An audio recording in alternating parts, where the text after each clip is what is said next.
Good day, everybody, and welcome to our next webinar on sustainability and ESG. I would like to start by welcoming Allan, Feinberg and Janine Waters, who are joining us for the very first time on this webinar series. It's lovely to have you here. I'm freezing in Melbourne. Janine's already said Sydney is not cold here too. It's cold. Allan, tell us how it looks in Perth. Well, I've been told not to say anything inappropriate, but the center of the world is generally sunny. That is such a Perth response, Allan. Come on. But anyway, Allan and Janine, thank you very much for joining us today. We've asked you to come and tell us more about ESG or remuneration and how it interacts with ESG. Did you want to give us a little bit of an intro on what you do here at BDO, how you help our clients in this space? Janine, I might start with you. Thank you, Aletta. Thank you and welcome everybody. I'm so excited to be here today. I always have fun presenting with Allan, so I know we're in for an interesting discussion today. So I'm happily the national leader here for People Advisory in BDO, and really our organisation, our team works across all aspects of how people help influence growth in organisations. And obviously ESG is a specific topic that is very much on the forefront of people's minds, but where we come into play is really looking at when you understand how to build culture, when you understand the key levers that you need to be able to pull in terms of engaging and getting performance out of people, then you can actually ensure that your business is set up for growth and for success. And I think that's a really specific thing within the ESG space that we need to understand, is really how do you drive the right sort of long-term behaviours that grow a sustainable business. So very much from the culture side of things, and very excited to be here with you and Allan here today. Thanks, Aletta. Thanks, Janine. So I focus mainly on remuneration and reward, and I deal and work a lot with Janine and with ESG, because if you look at the world of remuneration and the world of reward, it does look to settle under, I don't want to say an ESG banner, but generally more around a banner in terms of an organization becoming purposeful, and that incorporates a basket of different elements. And when you look at incentive schemes and reward programs and retention payments, it's not just quantitative data, and quantitative data we have from a number of surveys that we run, but it's also experience and qualitative information. And there we implement org design, leveling, board and executive rem, non-executive director pay for a range of different companies across different sectors in industry, each with their own unique requirements for purpose within their sector and stage of development. Thank you very much, Janine and Allan. And again, thank you very much for joining us and bringing your experience and expertise to our sustainability and ESG webinars. Before we start and our presentation, I do want to begin by acknowledging the traditional owners of the land on which we meet today, and pay my respects and our respects to the elders past, present and emerging. And we extend the respect to Aboriginal and Torres Strait Islander peoples that are here today, and wherever we are gathering, or where and also our attendees are gathering. The Sustainability Webinar Series, as you know, this is already the 8th webinar for this year. And then in December, we have our final webinar for 2022, where we talk about ESG due diligence and the place that ESG has in the due diligence process. And we'll have some of our corporate finance partners joining us for that webinar. If you've missed any of the webinars, you can follow this link and watch the recording, get the slides. But if you're interested in the due diligence one, please register for that one. And then in December, we'll also launch our webinars for 2023. The other thing is at BDO, we are really proud to launch our own sustainability report. It's our very first sustainability report. We've been on a journey over the last year or so, trying to put this report together as a baseline report of sustainability at BDO in Australia. And now we'll further work to develop strategies and policies and procedures to further improve a number of items. So if you go to our website, you'll see our sustainability report. You can download our sustainability report. We're super excited about it. This is an extract from that sustainability report. So we've used the World Economic Forum International Business Council framework as a guiding framework, and therefore we've looked at the 4 pillars of people, planet, prosperity, and principles of governance. And you can read the whole report, but you can see from a people perspective, we're a people business. Our why is people helping people, and therefore people is incredibly important to us, our own people and our clients. So you can see some statistics here on our people. The number of female employees, Janine, 51.59% across BDO in Australia, 21% female partners. And then we also have launched a new program, a client listening a staff listening program on improving those numbers. We've got a net promoter score of 62.4. We've got a 77% people engagement score, which we're incredibly proud of, because that's what our own staff are saying. We focus on training, and training we provide to our staff, but we also provide training to clients. If you look on the right-hand side around planet, we've made a commitment to net zero by 2050 or before, and we're actually working with BDO Global to reach that commitment. And we're currently busy with our carbon footprint calculation. We've seen a significant reduction in paper use, etc. If you look at prosperity, if you look at our revenue this year, 403 million, 105 million total tax paid. We've got 2,141 people employed across 12 offices, and we've got 37 new partners and 58 new directors. And I think another thing that's really interesting is if you look at our pro bono hours, so we've got more than 2,000 pro bono hours during the financial year. That's worth more than $650,000. And then also principles of governance. We've got 12.5% female board members. We've rolled out cybersecurity training, which is incredibly important for all businesses. And then also very proud, we've launched the sustainability report on Monday, together with our transparency report that comes out every year on the 31st of October. And very proud of the statistics and information included in that transparency report on the work being done, especially by our audit service line. So if you want to read more about it, please go to the report. Why I'm also highlighting this report is you'll know that in the first 6 webinars of the year, we talked about a roadmap, and we had 5 steps to prepare your sustainability report. And roughly we said that's about an 8-month journey. And that's what it turned out to be at BDO. And we followed those 5 steps. So we were not just talking about the 5 steps to get to your first sustainability report.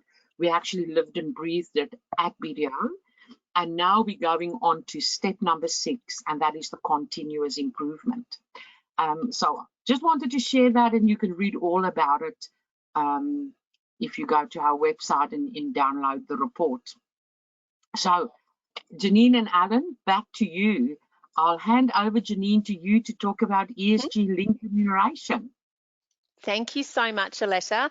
And I think a lot of the conversation today is going to be led by Allan, because I'm really curious about some of the trends that you're seeing, Allan, in terms of organisations really capturing ESG in the way that they reward and recognise their employees and their executives to drive decision making. But I think there's one thing I just wanted to say, Aletta, on that report. I think it's really important that as an organisation, we've been in the trenches and going through this process as well, because I think part of the challenge around ESG is that every single organisation is going to be at a differing level of maturity around this, and will have very different challenges that they're facing. So I think when we're talking about the ESG journey today and talking about how we really frame that with our remuneration practices, it's important to recognise that it's a different journey for every organisation.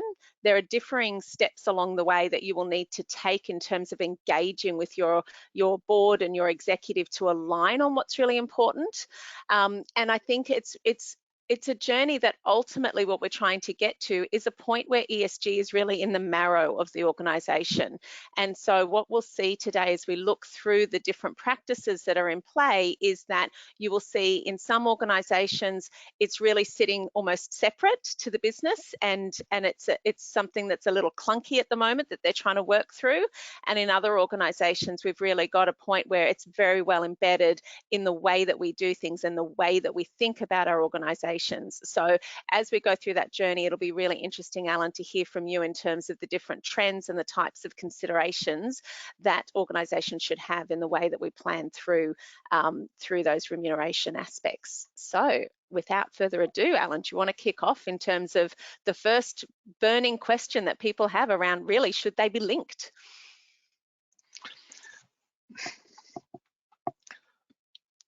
That slide and the next slide, I think I'm going to join as opposed to flicking between them. So what I would like to say is that there certainly is a fair amount of writings and research that has been done on the issue.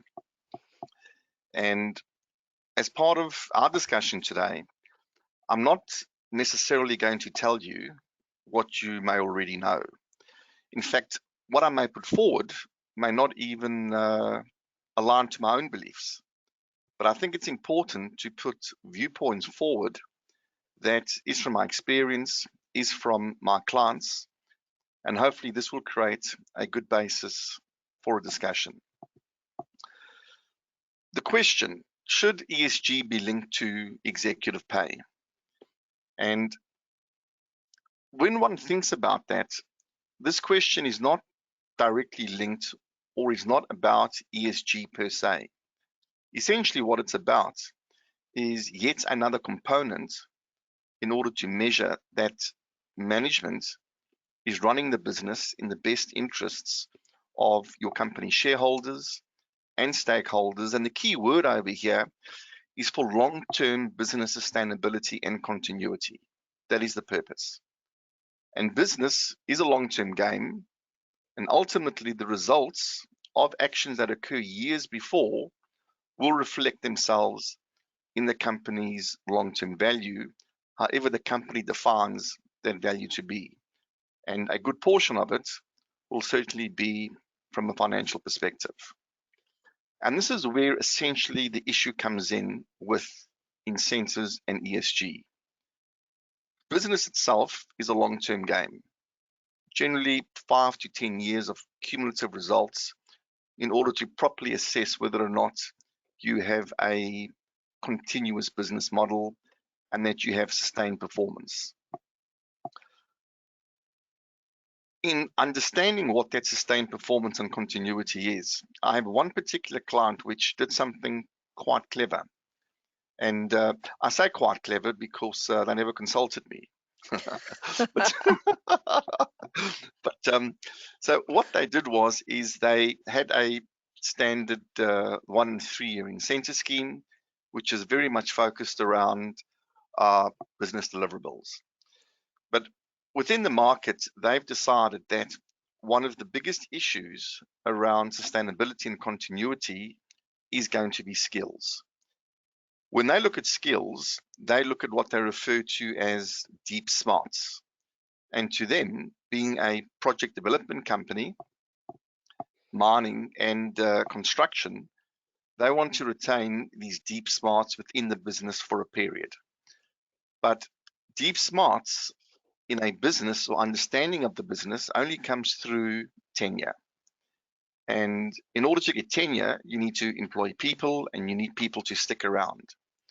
So whilst they have a very competitive remuneration structure, what they brought in was an ESG milestone. And that ESG milestone was for all employees, regardless of level, absolutely regardless of level. And everybody essentially received a piece of equity. And that was based on the company's one mine site, the key mine site, being going into commercial production in 5 years' time. So going into production, but being zero carbon. So what they did was, they took the mining, they took the zero carbon, they took their purpose, and they consolidated that into part of their overall plan.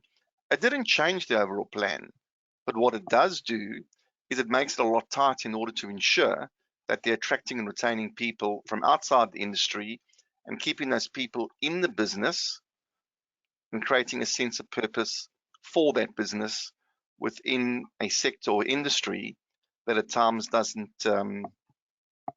get the response or accolades it does. Yeah. So that's one way of looking at, should ESG be incentivized? No, it's all about the business organization for purpose, which fits under this umbrella called ESG, and that is in essence part of the overall business plan. The problem with your standard ESG type incentives is that 5 years ago, the incentive structures that we had in business were actually not as bad as they are today. Because 5 years ago, it was accepted that 3 years was long term, even though there were grumblings about it. With ESG though now, it's a long-term game, it's a long-term picture. You can't track on 3 years. You can only track in 5 or 7 years. And in essence, what you're going to see eventually is a broadening of the incentive plan, whereby you may have 1, 3, but also 5 and 7 year performance periods. It doesn't mean the incumbents have to be there for 5 or 7 years, but they certainly will have some type of trail accountability at the end of those periods, which will mitigate the decisions that they make within a very short-term period. So I love the thinking around that, Allan, because I think one of the biggest challenges I see in terms of and just rewarding behaviours more broadly is we will often see in the way a new executive comes into the organisation, they come in, they won't necessarily respect the decisions made previously. They'll look to what's their creation that they want to, what's their value that they want to create, and they may have a relative, especially when careers are you know, if you think about the average time in executive roles in organisations now, it is much shorter than it was 20 or 30 years ago. And they're often looking for, well, what's my next step and where will I be going and what do I need to prove to achieve that next step? So that can drive some quite short-term thinking around how do I want to drive certain metrics that will make me look good as a leader, rather than what am I trying to drive for the long-term value of the organisation. And please don't get me wrong, I'm not saying all executives think this way, but a lot of our incentive schemes and a lot of our reward mechanisms really do drive to that 2 to 3 years, you know, make everything look great. And then it's often not until the 4 to 5 years that you start to see how things have not necessarily been set up for that longer term future. So I think what you're saying here is, okay, that's great. Have those 1 to 3 year goals. They are important, but also look to the 5 to 7 years. And even if we put Allan in this leadership role and he makes the right decisions that will play out and will take, you know, 5 to 7 years to play out, even though Allan might have moved on, he'll still get some sort of compensation for the fact that that decision played out. And the person that replaces you will also have a tie-in to that longer term. So they're much less likely to make shorter term decisions that kind of reverse the platform that you might have created for the future, they're more likely to see it through, because they will also then be rewarded on that 3, 5, 7 year sort of time frame. Am I hearing all of that correctly? Yes, and what it also does, so the biggest complaint you'll hear from execs will be, well, it was my plan, now someone else has come in, they changed the plan, it's not my problem. But yes, it is your problem, because we're going to make it your problem, because part of your incentive is based on that. So if the new individual is coming in, there needs to be some type of collaboration between the old and new, because that is about continuity, and continuity is about relationships. And generally what you see in many companies when a new CEO comes in is, you know, they look to clean house. Whatever the old people did that was wrong, they'll put it out there for everyone to see, and then look to implement something from new. That can't be in the interests of general stakeholders. I agree, and I think especially I see that play out from a culture perspective all the time as well, Allan. So when we look at some of the culture implications, we can see that it takes a long time to build culture. It takes a long time to create the value in culture, and yet it can be undermined and changed very, very quickly. So I've seen organizations go through culture change programs where it's taken them 2 to 3 years to get to a point where they're creating that mindset that they want to create, the behaviors and the expectations, and a new leader comes in, and within it can actually turn around within a couple of months. Very quickly that long-term work can become unraveled. And so this is where it's really challenging, because how do you measure culture and how do you measure some of these people implications? But again, if you can create that sense of collaboration and that sense of shared ownership for that long term, I do hope that you would get much less of that continual shift and reduction in the value that's been created. You know, that's so interesting about that on the culture side. So I'm not going to mention any specific sectors or industries, but certainly many sectors or industries over the past 10 years and companies have been very pro-environment, pro-ESG. And I'm not saying that there hasn't been legitimate reasons for that. But when you think about it, what seems to be missing out is the S. So essentially the S is about retention of staff, ensuring that you keep the deep smarts within the company. That also has a societal implication when people are employed. And if you look at everything that's occurring up until now, not much has been done around ensuring that there is going to be continued employment. So many decisions, certainly in project-based environments and commodity-based environments, are based on the commodity price. I don't see any plans or real plans in terms of how to retain those employees post 3 or 4 years or 5 years. And that should be part of that fabric. That should be part of good business. That's what manufacturing companies do. And what we are seeing with many businesses around the short term is it's more about boosting a share price, or looking to raise refinance, or to make sure that one's incentives, which may be a 3-year period, can actually kick in. But what is actually going to happen post 3 and 5 years? And that's not been, hasn't been satisfied from a sustained, continuous business perspective. Well, and I think, Allan, when we start to talk about, well, what are some of the metrics that you could look at from an ESG perspective, I think where that comes into play really neatly, because you're right in that I've seen it in countless organizations. I've worked in-house, I've worked as a consultant, I've worked across multinational organizations, and time again we've seen that play out in terms of that short-term share value decision making, as opposed to longer term value creation for an organization. Drives very, very different decision making, and it's often driven by those very financially led metrics. So I guess What I would be interested in understanding from you, and I don't mean to put you on the spot, but if we think about what some of the discussions and the thinking that should go into finding those right metrics, have you got any thoughts on that? Yes, I do have some thoughts on that.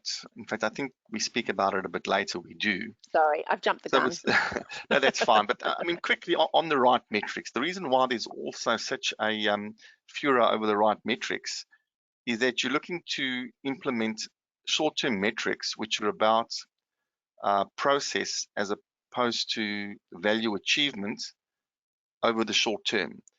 And in order to substantiate it, it's becoming even more detailed, where it should be more output-based. In fact, short-term incentives for executives should dwindle or be zero, which is my view, depending on the company. If it's a continuous with competitive fixed remuneration packages, and then very healthy, aggressive long-term incentives.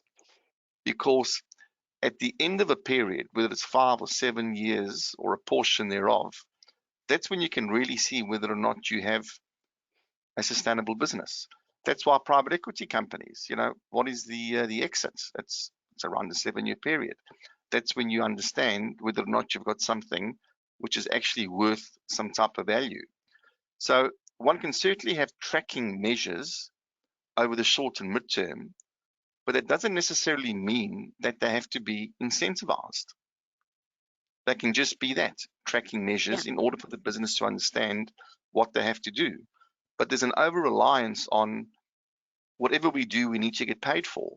And the interesting thing is, you can speak to some execs and they'll say, the biggest problem we have with our blue-collar workers is, they want quarterly incentives, they want monthly incentives. Whatever they do, they want to get paid.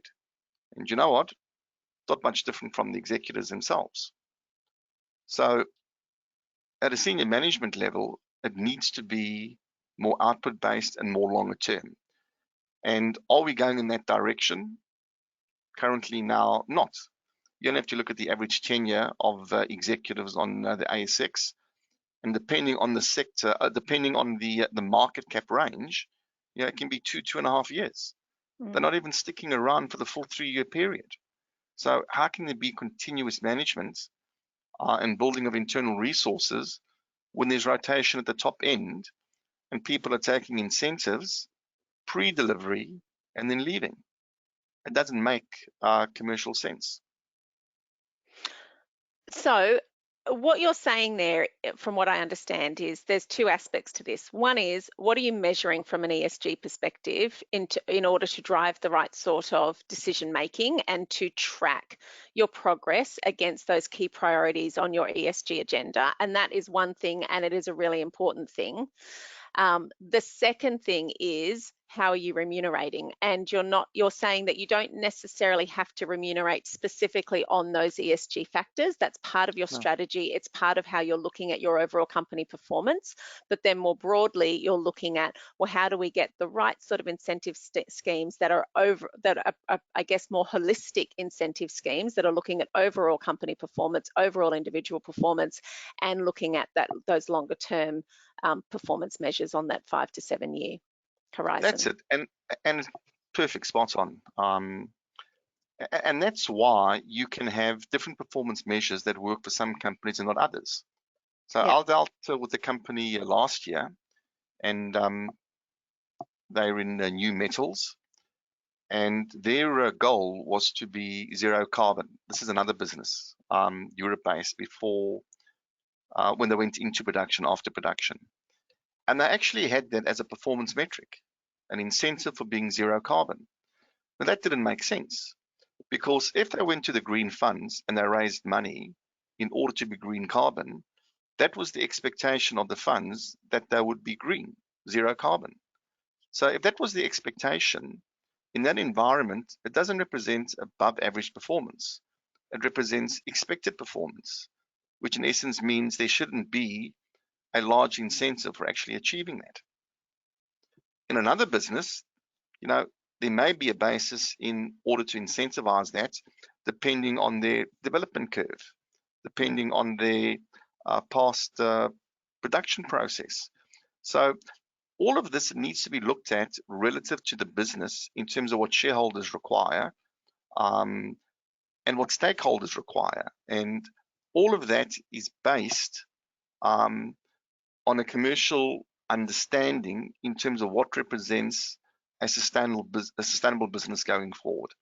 And sustainability is not just about the money. Sustainability is also about communities. It's about looking after your employees. It's about having a safe working environment. If you recall BHP a number of years ago, when they had the dam failings over in Brazil, the share price crashed. But 18 months before that, the managing director walked away with $80 million worth of money. So where was the connect between a sustainable business, sustainable value, and an accountability trail for the executive? And again, it goes back to the design and structure of incentives and understanding what needs to be incentivized for sustained business value. And there is a lack of understanding on that. You can look at some companies, construction, engineering, you look at permitting, there will be large incentives around permitting. The question is, why?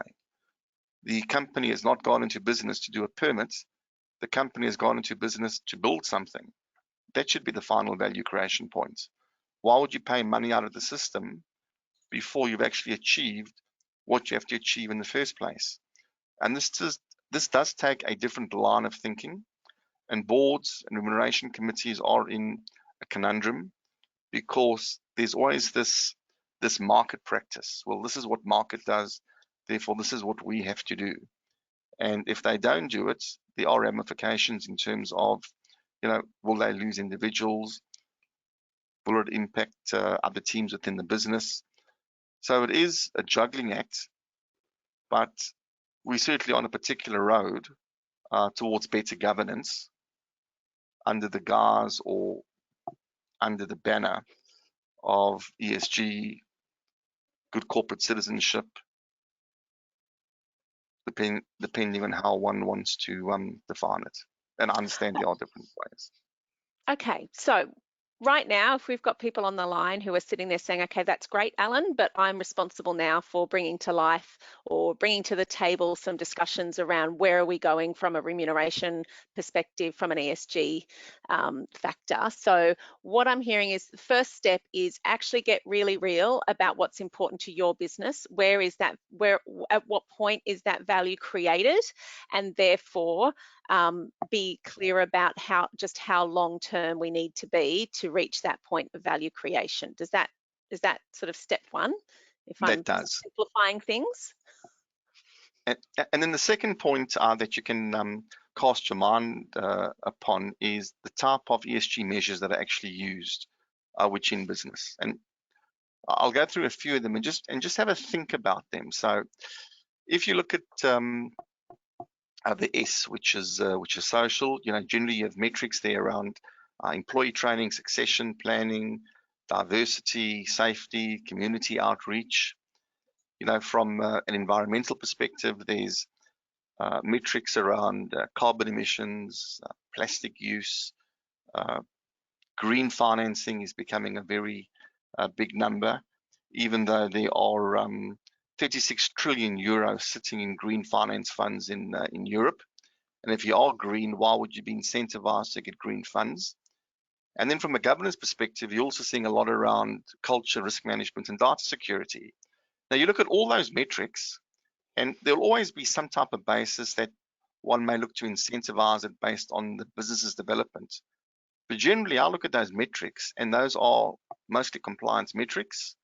And that's what the executive team gets paid to do. Yet all of those metrics, some way, are actually incentivized with the dollar value. And you don't have to be a REM person to know that it doesn't smell right. But where companies fall back on that is to say, well, that's what the market is doing. And that, again, is not a good test. So what about, because I look at that and say, yep, I get that. By the same token, our executives are also their job is to create a profitable organisation, typically, unless it's a not-for-profit, but whatever it is, they've got financial metrics that they will be driven by. And the challenge is that in the absence of some of these broader metrics, then we revert back to only looking at the financial metrics to drive reward and recognition.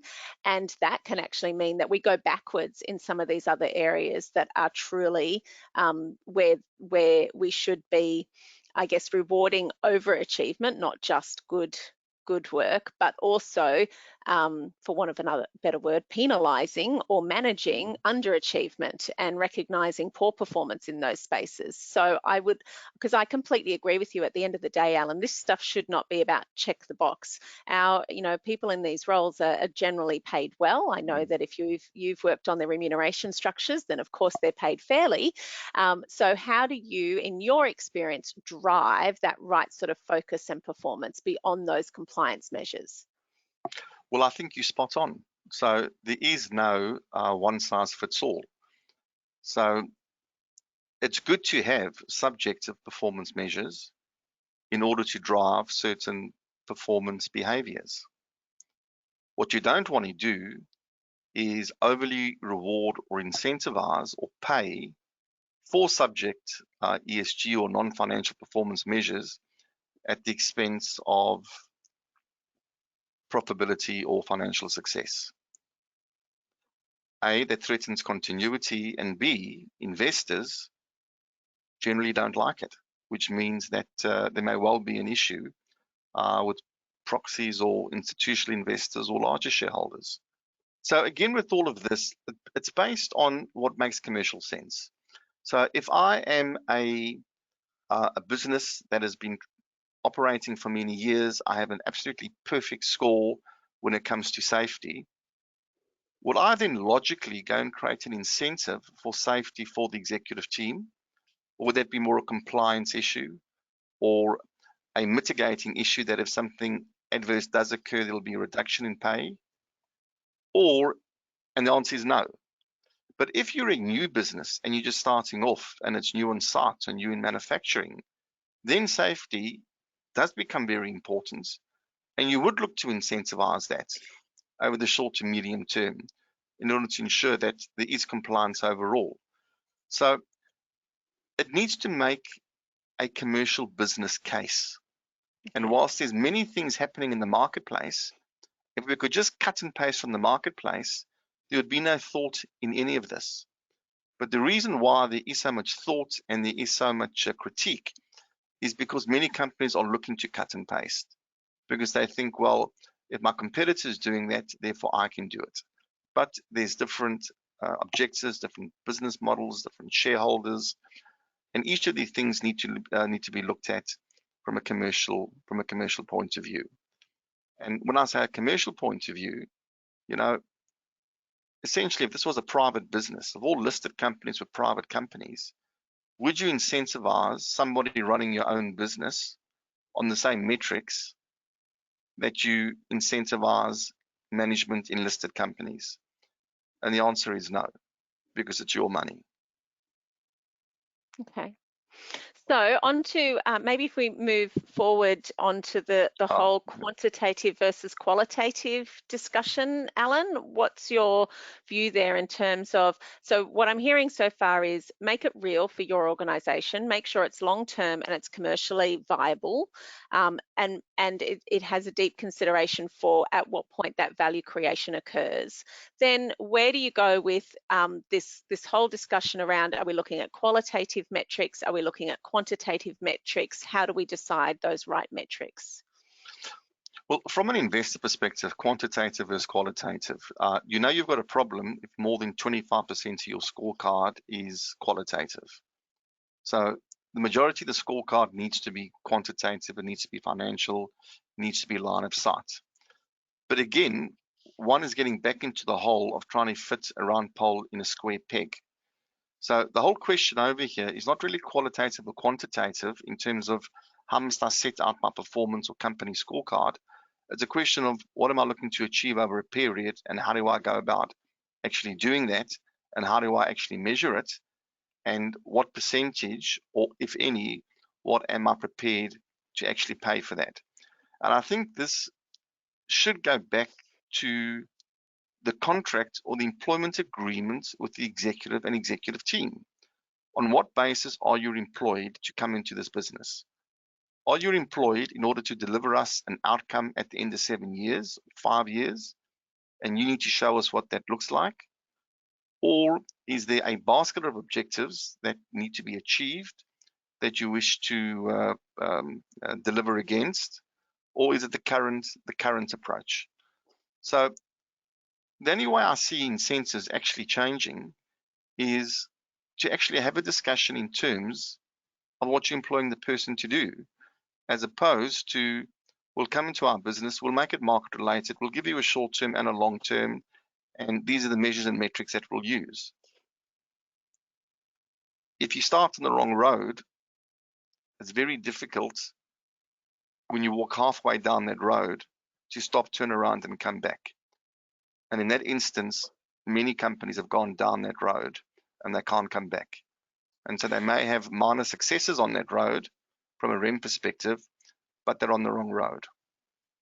So what I'm hearing about this, what I'm hearing here, Allan, is do spend the time to design upfront and to get it right. So it can be tempting sometimes, I think, when you're working on these, you know, there's push, we need to do it, we get in, and I know enough about incentive schemes to know I don't know enough about incentive schemes, because whenever I've been in organisations, but they are so much an art, and so much an art with a little bit of science to them.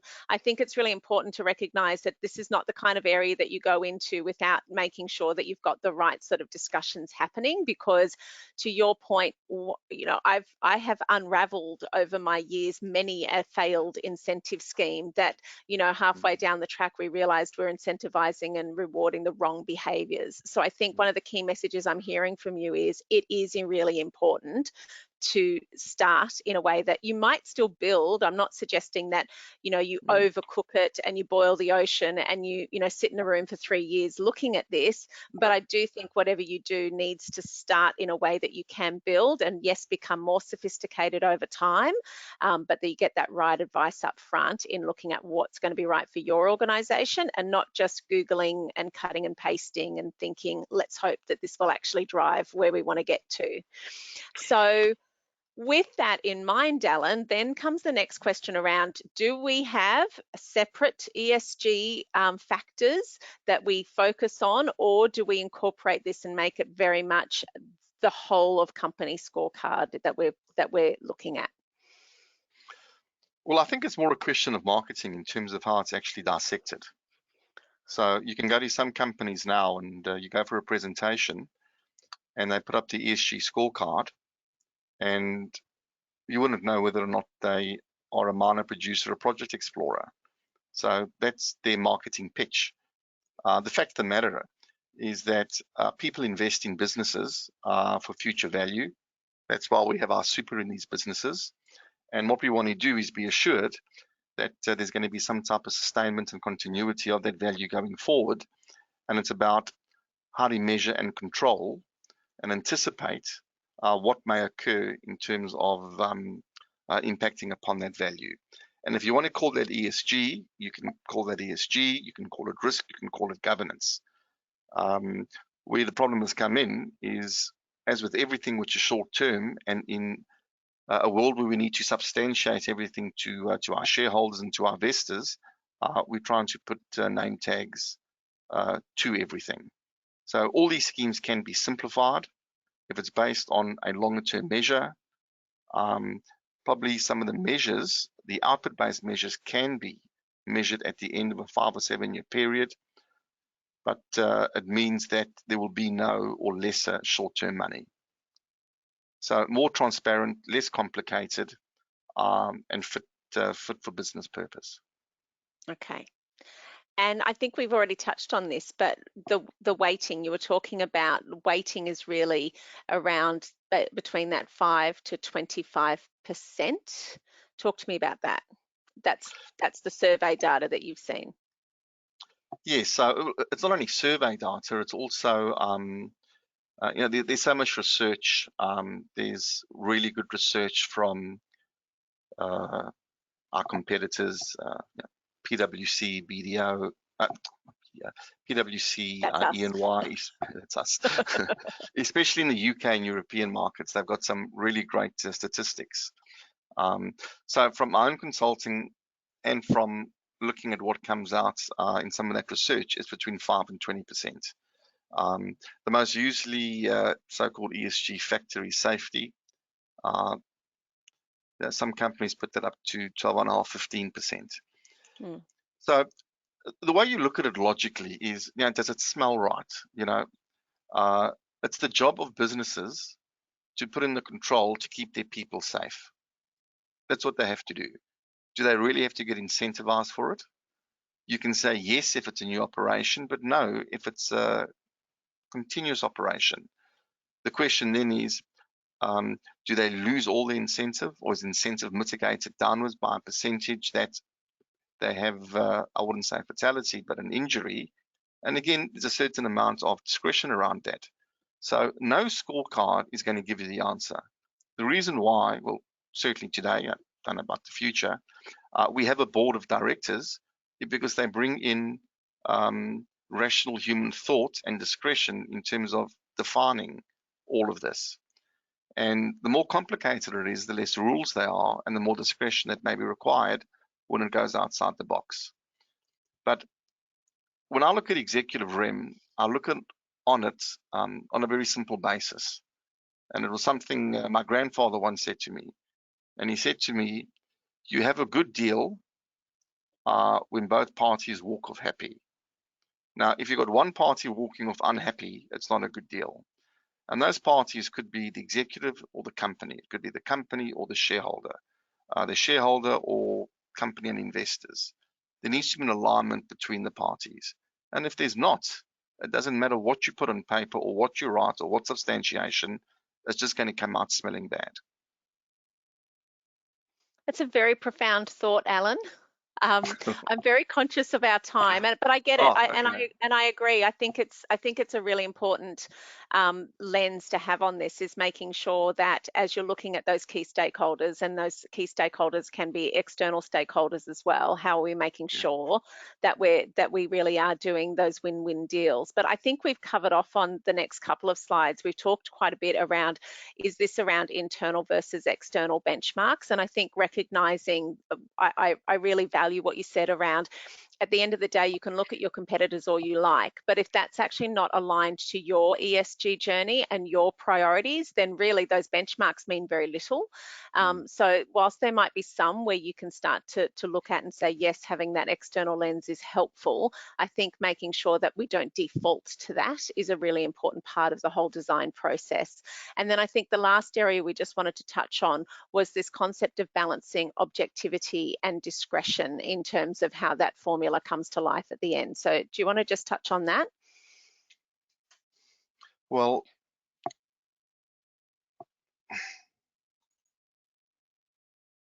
I suppose objectivity emanates from transparency. So the more loose your scheme is, the more discretion you have. The more discretion you have, it essentially means the less rules there are. And the less rules there are, the more impact you're going to get, negative impact from your investors and from shareholders, in that there's not enough detail. Now, many proxy advisors require a certain amount of detail. I think detail is good, but at times detail goes overboard.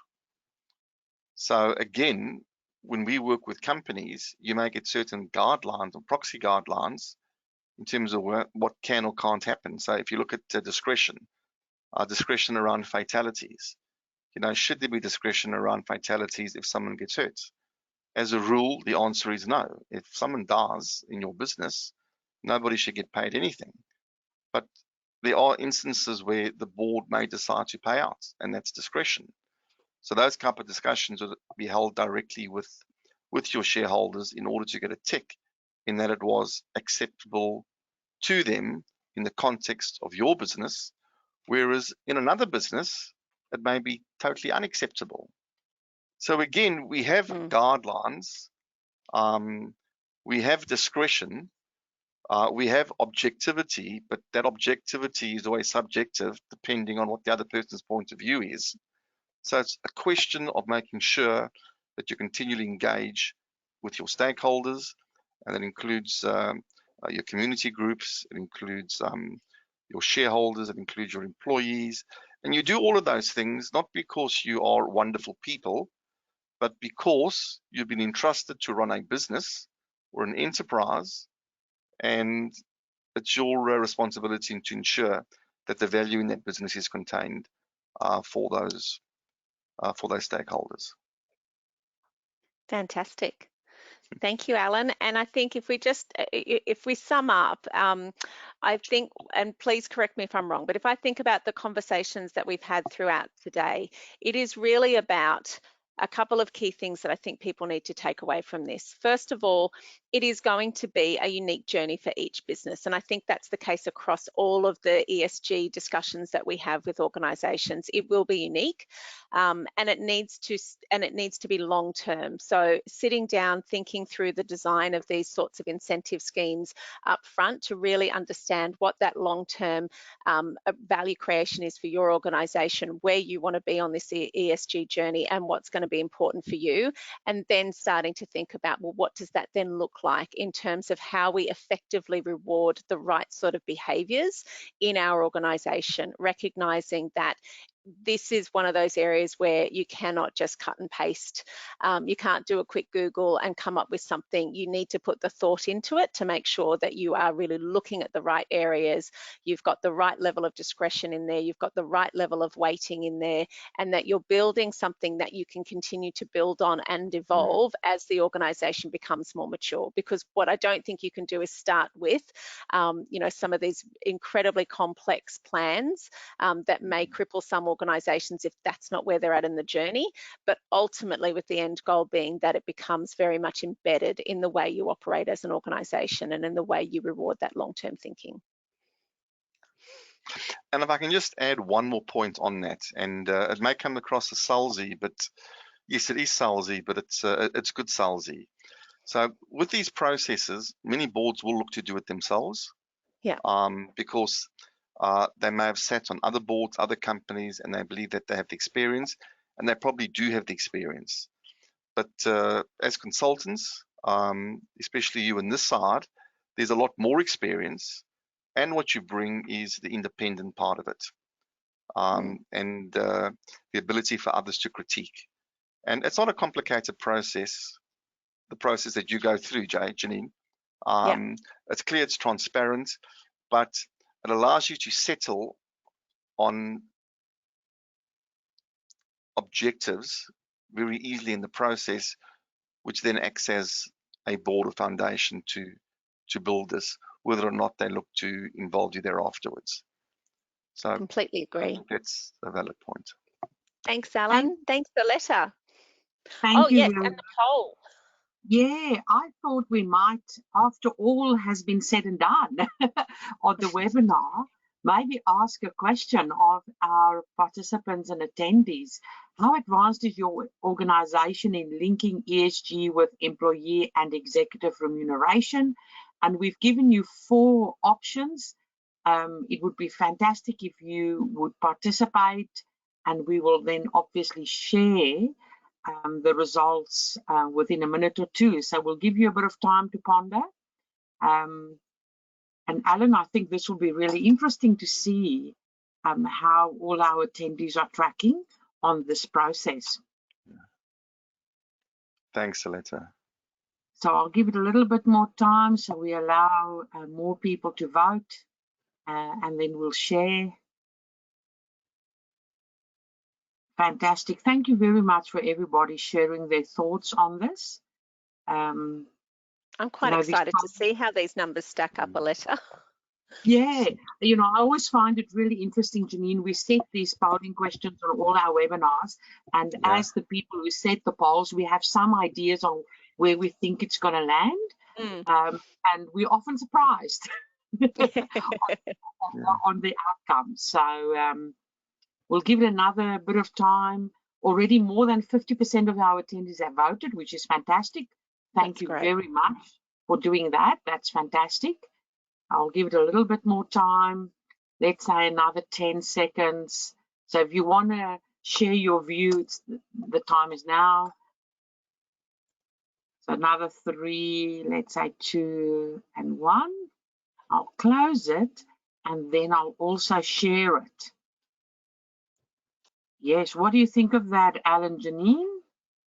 Interesting. I probably thought we would have more on the we want to work on it, but not we're not sure where to start. I thought that would be probably more even with not currently on the agenda. I'm very curious about the fact that it's for almost 50% of participants, it's not even on the agenda yet. So not at all surprised that we've only really got 5% who are saying we're well advanced on it, and nor am I surprised that there are a lot of people who want to work on it but not sure where to start. I think it is quite a complex area to start looking at. Yeah, and I think, Janine, we have to acknowledge that at the moment, sustainability and ESG is, you know, completely voluntary, or the whole reporting of it is completely voluntary. We don't have a generally accepted framework in Australia or globally. There's more than 500 frameworks. There's no requirement to have assurance. You know, so I think as soon as the reporting becomes more mandatory, there's general accepted frameworks, there's some level of assurance over it, I think that will start to drive the need for potentially linking remuneration to those outcomes. You know, at the moment in Australia, it's a voluntary game, to be fair.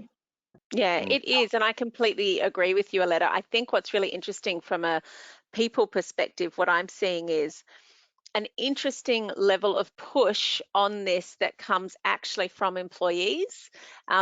You know, just as much from some of the other key stakeholder groups. So I think it's a really fascinating evolution that I'm seeing play out when I look at some of the big challenges we have in you know, the people area for all organisations around talent attraction, around retention of employees, around people wanting to have purposeful work that they're doing, the big the great resignation discussions that we've been having for the last 12 months. I'm seeing an incredible amount, even when I look at the culture surveys that we do, engagement surveys, all of those areas, I'm seeing a really strong drive from within organisations that their people want to see this on the agenda. So it'll be fascinating to see how that plays out, how much of this gets pushed from a compliance perspective and how much it gets pushed almost from a social evolution perspective. And I think sorry, Allan, we've always said that the whole sustainability and ESG is an access issue, access to capital, access to markets, and so important at the moment in Australia, access to people. Access to people, exactly. Yeah, absolutely. Yeah. Sorry, Allan, you wanted to make a final comment? Well, nothing of any substance. Janine just brought up a comment which I found quite funny. So one of the people in my team has got a 29-year-old son, and she's always thought the world of him. You know, brilliant academic, masters, and he came to her 3 weeks ago and said, you know, and a master's in analytics. And he came to 3 weeks ago and said, I've just had enough of all of this. I'm moving to Melbourne. I'm going to live with my friend and write poetry. And the first part of her words were, what the?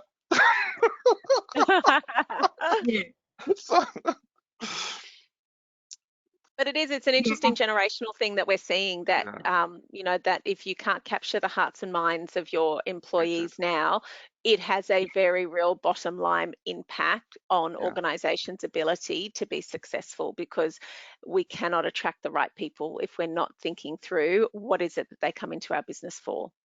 Yeah, fantastic. And, so on the hour, exactly.